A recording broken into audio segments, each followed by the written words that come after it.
இத்தனை காலம் கழித்து இப்போது கச்சத்தீவை பற்றி பேசுகிறார்கள். 10 ஆண்டு காலம் பலமுறை வந்தார்.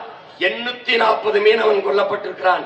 அப்போது வராத கச்சத்தீவின் பற்று தாமரை கடற்தாமரை மாநாடு போட்டார்கள். அப்போது வராத பற்று இப்போது வருகிறது. எப்போது? இன்னும் 10 நாளில் தேர்தல் வாக்குப்பதிவு வருகிறது. காரணம், ஆட்சியை போட்டு தம்பி அண்ணாமலை அவர்கள் எடுத்து கொடுத்தாராம். இவர் இவ்வளவு நாள் எங்கே போய் படுத்தாராம்? பதில். இப்ப நம்ம என்ன கேட்கிறோம்? இந்த ஆட்சியை போட்டார்ல ஐயா, அதே மாதிரி கச்சத்தீவுக்கு ஒரு ஆட்சியை போட்டு தம்பி அண்ணாமலை எடுத்தர சொல்லுங்க. மேகதாது அணைக்கு ஒரு ஆட்சியை போட்டு எடுத்தர சொல்லுங்க. ஈழ படுகொலைக்கு ஒரு ஆட்சியை போட்டு எடுக்க சொல்லுங்க.